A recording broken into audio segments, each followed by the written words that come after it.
Quelles sont les caractéristiques, les quelques avantages et surtout les handicaps qui existent sur les entreprises individuelles et sur les SCP? Bonjour à tous, Layaché Lamrani, expert comptable spécialisé dans les professions réglementées du droit. Nous poursuivons notre série sur les restructurations. Nous débutons le premier épisode consacré aux formes juridiques par les entreprises individuelles et les SCP. Quand on exerce en entreprise individuelle, on exerce évidemment en nom propre. L'exercice d'une activité libérale, c'est le plus souvent et de manière historique exercé en nom propre. L'entrepreneur individuel est seul maître à bord et il est responsable de manière illimitée sur son patrimoine, sans frontières entre le personnel et le professionnel. Et cette tendance historique à s'inscrire en entreprise individuelle et à franc renversé depuis plusieurs années maintenant. Ce mode d'exercice entrepreneur individuel n'est plus très en vogue, même s'il reste encore suffisamment répandu. Il a le mérite effectivement d'être simple dans sa mise en pratique, puisqu'il évite notamment de rédiger des statuts, de tenir des assemblées générales. C'est cette simplicité qui a amené un grand nombre de ceux qui ont postulé dans le cadre des zones d'installation libres permises par la loi Macron. Un très grand nombre ont postulé en nom propre, en entreprise individuelle. C'était simple, il n'y avait pas de statut à rédiger et ils ont été nommés de ce point de vue-là en entreprise individuelle. Un grand nombre déjà envisage tout de suite de se restructurer et de passer en société parce que c'est pas forcément le mode le plus opportun. Le plus souvent, le choix qui a été fait de ce mode d'exercice n'est pas parce qu'il est le plus intéressant, mais c'est parce qu'il est le plus simple. Très simple et peu formaliste, ce statut présente néanmoins un certain nombre d'inconvénients, notamment celui du manque de frontières qui existe entre le patrimoine privé et le patrimoine professionnel, du fait aussi qu'il empêche d'évoluer, de se rapprocher d'autres confrères, puisqu'il obligera de manière systématique à se restructurer en société de capitaux. Parfois également, la transmission peut être rendue plus difficile. Voilà ce qu'on pouvait dire pour les entreprises individuelles. L'autre forme qui existe de manière historique depuis des décennies, c'est évidemment la SCP. Dès l'instant où deux associés ou plus ont envisagé de travailler ensemble, il a fallu constituer une société. Et la société historique, c'est la société civile professionnelle. Nous avons un minimum de 2 associés, il n'y a pas de maximum. Il y a déjà un certain nombre de blocages qui existent de ce point de vue-là, puisqu'il n'est pas possible pour une société holding d'être associé au sein du capital d'une SCP. C'est un des premiers blocages qui empêchera l'évolution de cette SCP si elle envisage demain de se rapprocher d'autres confrères. L'autre restriction qui existe, c'est que les seules personnes physiques qui peuvent être associées d'une SCP sont les personnes physiques qui y exerceront. Il n'est pas possible d'être associé d'une SCP et d'exercer dans une autre structure juridique, qu'elle soit SCP, CELARL ou SARL ou SAS. Nous devons forcément exercer dans la société dans laquelle nous sommes associés. Donc ça signifie de manière très simple que l'on peut être associé que dans une seule SCP, celle où on exerce. Au niveau des apports dans la SCP, évidemment, au-delà des apports en numéraire et en capital, les apports en industrie sont possibles. Ils ont le mérite de pouvoir rééquilibrer un petit peu au niveau du partage des bénéfices pour tenir compte du facteur travail.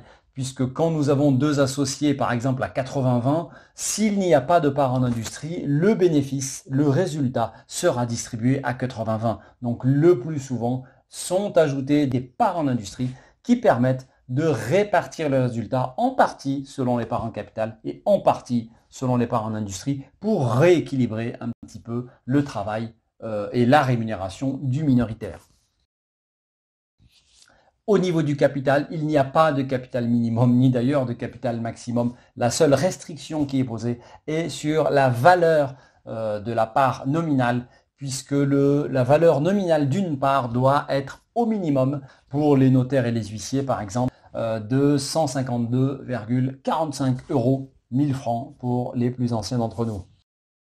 Au niveau de ces parts, elles devront être souscrites en totalité et libérées de manière immédiate et intégrale dès la constitution de la SCP, contrairement aux sociétés d'exercice libérales ou aux sociétés de droit commun où là, il y a une libération progressive qui est possible au niveau de ces apports en numéraire.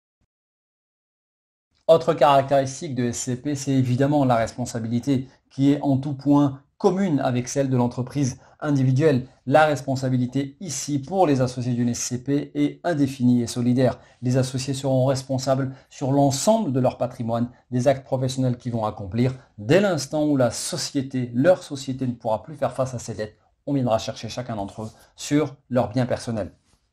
La SCP évidemment sera responsable de manière solidaire avec ses associés. Les SCP ont malgré tout bénéficié d'une évolution grâce à la loi Macron en leur permettant d'être multi-office. Une seule SCP peut détenir plusieurs offices, que ce soit au sein d'une même cour d'appel ou même au sein de plusieurs cours d'appel pour les huissiers de justice. Pour les notaires, il n'y a pas de compétences au niveau des cours d'appel, mais elles peuvent être également multi-office. Un certain nombre de critères, de paramètres et de restrictions existent, de règles parfois assez rigides existent pour les structures multi-office.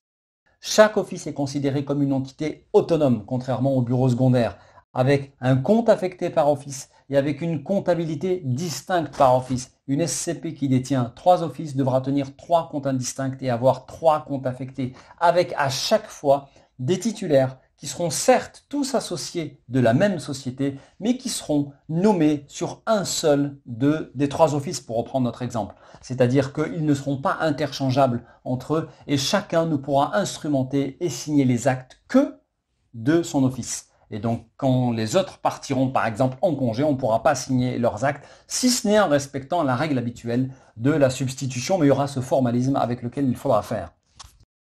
Donc, une certaine rigidité qui existe et une frontière qui existe entre chacun des offices, ça c'est au niveau de l'exercice. Par contre, au niveau de l'extérieur et notamment au niveau des organismes sociaux ou fiscaux, la SCP est vue comme une seule entité qui devra en fin d'exercice produire une seule liasse fiscale, en fin de mois faire qu'une seule déclaration de TVA.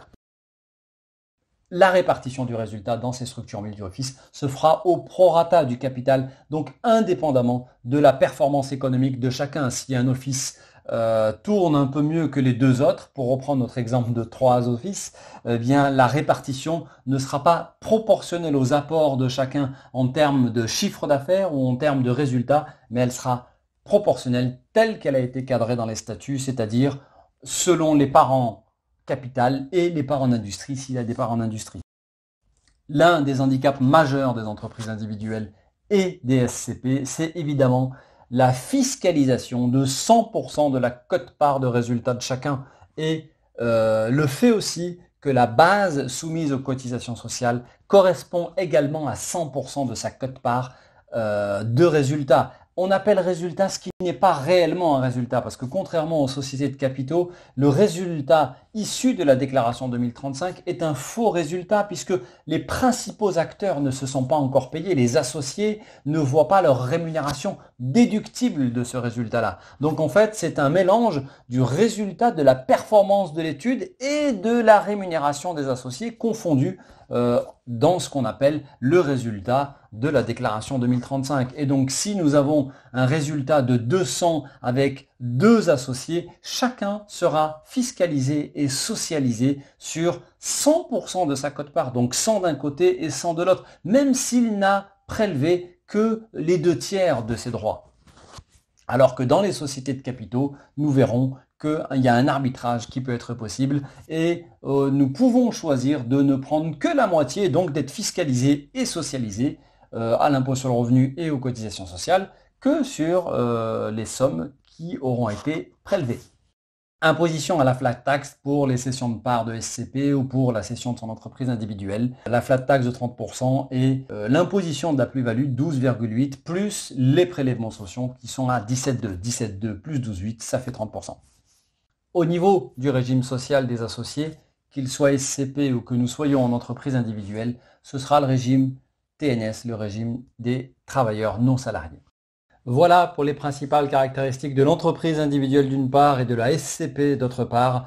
Nous verrons dans le prochain épisode les principaux avantages et inconvénients à 2 étapes de la vie de ces structures. Dans un premier temps, nous aborderons les avantages et surtout les inconvénients qui existent à la création de ces structures-là. Et puis ensuite, dans un second temps, nous verrons les avantages et les inconvénients qui existent durant l'exercice de l'activité. Voilà, je reste à votre disposition si vous avez des questions particulières sur le sujet qu'on vient d'aborder aujourd'hui. Sinon, je vous dis au prochain épisode. Merci pour votre attention et à bientôt. Au revoir.